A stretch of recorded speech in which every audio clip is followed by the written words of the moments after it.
स्वागत है आपका स्टडीग्राम के यूट्यूब चैनल पर। आज हम डिस्कस करेंगे 17 मई के इम्पोर्टेंट करंट अफेयर्स। अगर आप लोग इस वीडियो की पीडीएफ डाउनलोड करना चाहते हैं तो लिंक आपको डिस्क्रिप्शन बॉक्स में मिल जाएगा। चलिए देखते हैं आज का पहला क्वेश्चन। आज का पहला क्वेश्चन है 16 मई को सिक्किम ने अपना कौन सा राज्य दिवस मनाया। तो ध्यान रखिएगा, 16 मई को सिक्किम का राज्य दिवस होता है।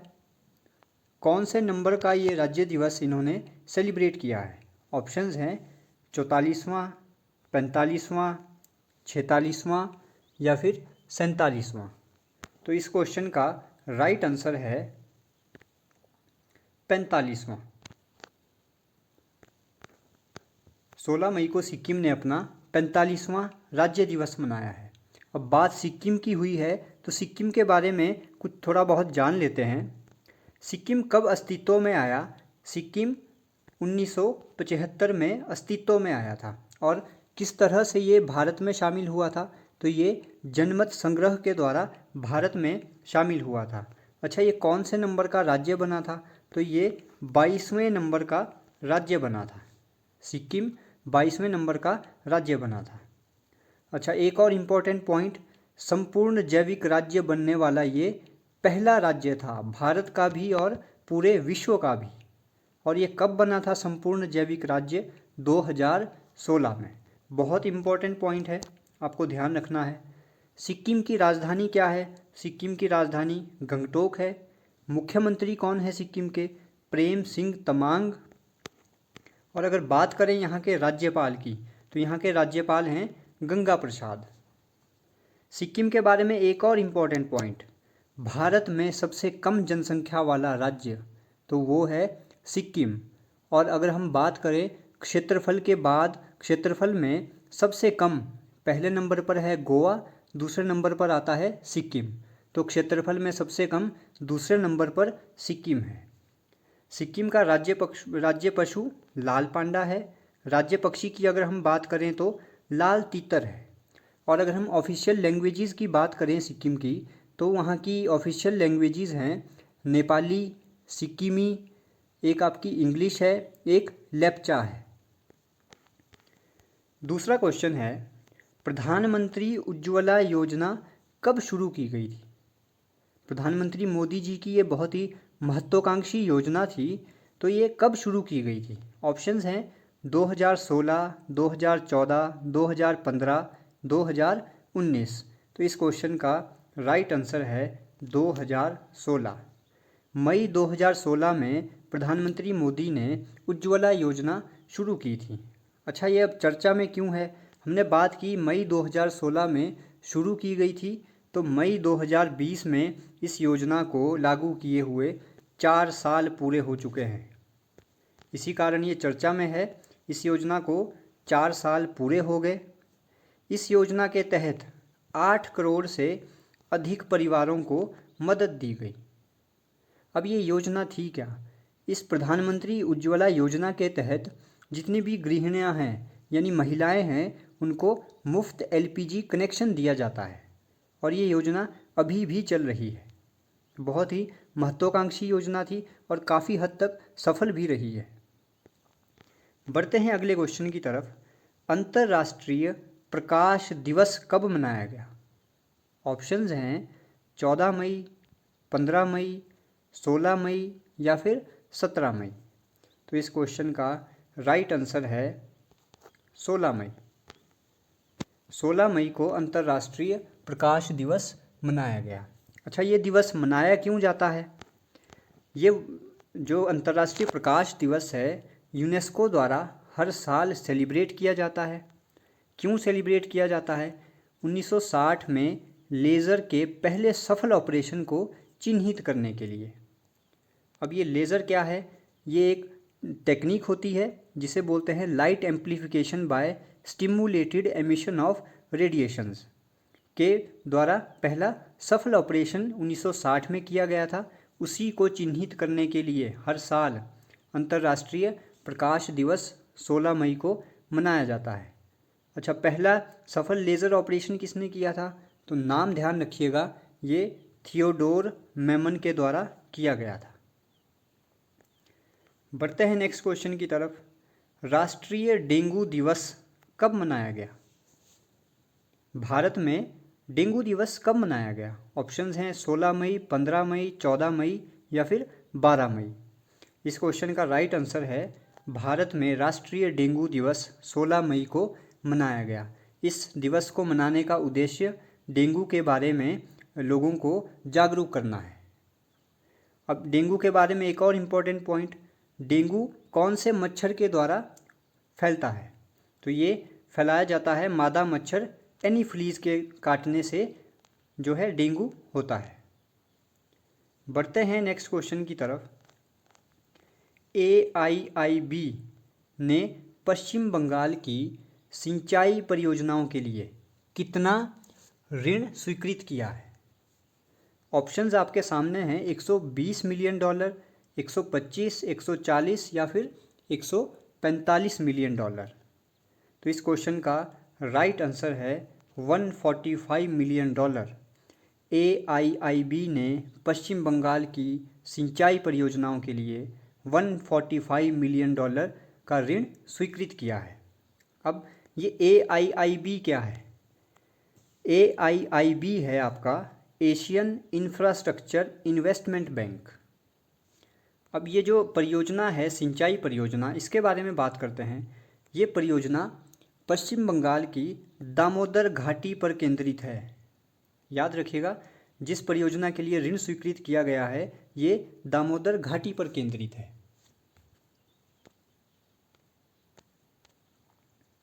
दामोदर घाटी की बात हमने कर ली, अब बात करते हैं दामोदर नदी के बारे में।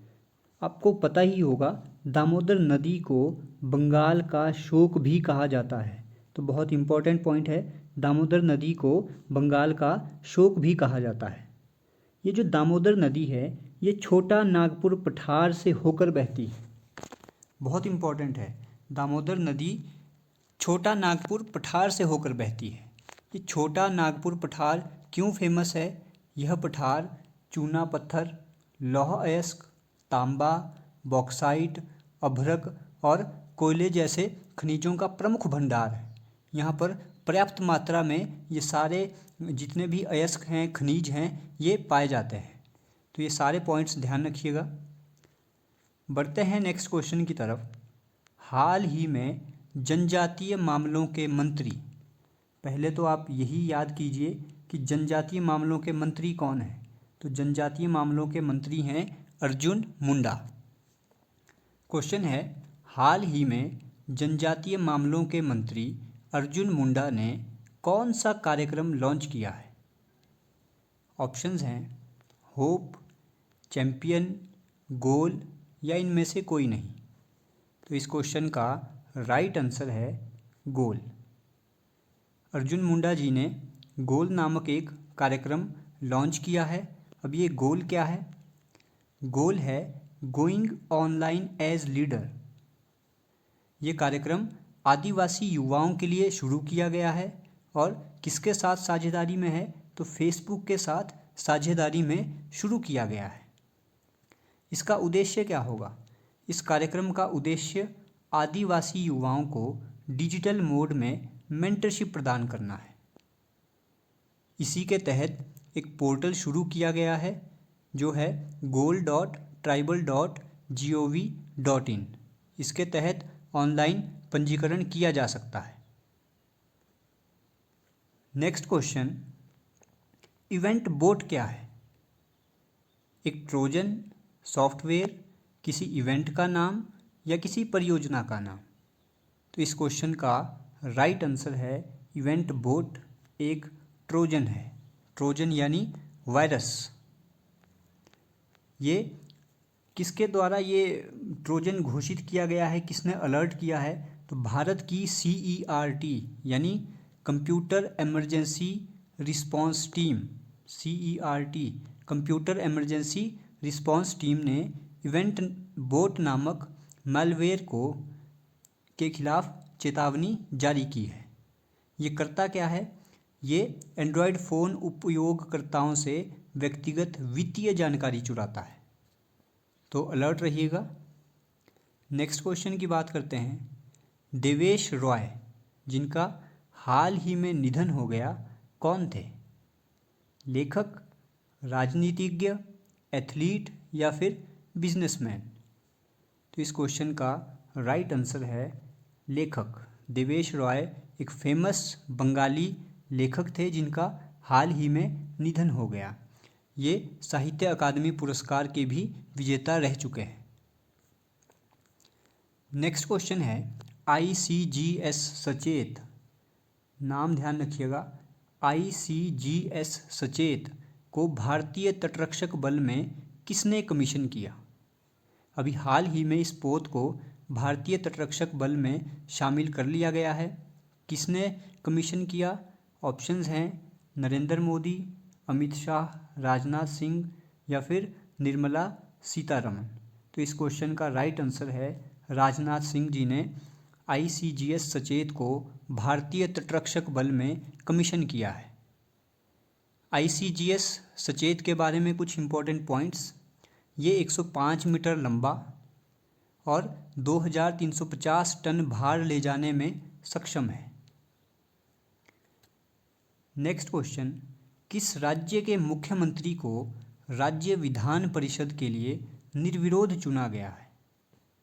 छत्तीसगढ़, महाराष्ट्र, गोवा, झारखंड? तो इस क्वेश्चन का राइट आंसर है महाराष्ट्र। महाराष्ट्र के मुख्यमंत्री राज ठाकरे जी को विधान परिषद के लिए निर्विरोध चुना गया। उन्होंने अभी पीछे हाल ही में मुख्यमंत्री पद की शपथ ली थी। हालांकि वो किसी भी सदन के सदस्य नहीं थे, ना ही विधानसभा ना विधान परिषद। तो उन्हें किसी न किसी जो विधान परिषद या विधानसभा है उनका सदस्य होना जरूरी था। तो उन्हें हाल ही में विधान परिषद के लिए निर्विरोध चुन लिया गया है। नेक्स्ट क्वेश्चन की बात करते हैं। कौन सा राज्य फसलों की खेती को विनियमित करने वाला पहला राज्य बना है? विनियमित का यहाँ पर मतलब है कि राज्य सरकार ये तय करेगी कि किस एरिया में कौन सी फसल उगाई जाएगी। जो लोग इस चीज़ को नहीं मानेंगे उन्हें जितनी भी सब्सिडीज़ दी जाती हैं वो उन्हें नहीं दी जाएगी। तो कौन सा राज्य फसलों की खेती को विनियमित करने वाला पहला राज्य बना? ऑप्शंस हैं तेलंगाना, आंध्र प्रदेश, झारखंड या फिर उड़ीसा। तो इस क्वेश्चन का राइट आंसर है तेलंगाना। तेलंगाना के बारे में बात कर लेते हैं। तेलंगाना 2 जून 2014 को आंध्र प्रदेश से अलग हुआ था। राजधानी क्या है तेलंगाना की? तो राजधानी है हैदराबाद। मुख्यमंत्री के चंद्रशेखर राव, राज्यपाल हैं तमिलिसई सौंदरराजन। नेक्स्ट क्वेश्चन की बात करते हैं। पाकिस्तान वनडे टीम का कप्तान किसे बनाया गया? ऑप्शंस हैं शाहिद अफरीदी, बाबर आजम, मोहम्मद आमिर या फिर सरफराज खान। तो इस क्वेश्चन का राइट आंसर है बाबर आजम को हाल ही में पाकिस्तान वनडे टीम का कप्तान बनाया गया है। इन्हें 2019 में पाकिस्तान की T20 टीम का कप्तान भी बनाया गया था और अभी हाल ही में इन्हें वनडे टीम का कप्तान भी नियुक्त किया गया है। पाकिस्तान के PM कौन है? तो पाकिस्तान के PM हैं इमरान खान। ये पूछा जाता है कौन सी पार्टी से इनका ताल्लुक़ है, तो ये बिलोंग करते हैं तहरीक-ए-इंसाफ पार्टी से। पाकिस्तान की कैपिटल इस्लामाबाद। पहले PM कौन थे पाकिस्तान के? लियाकत अली खान।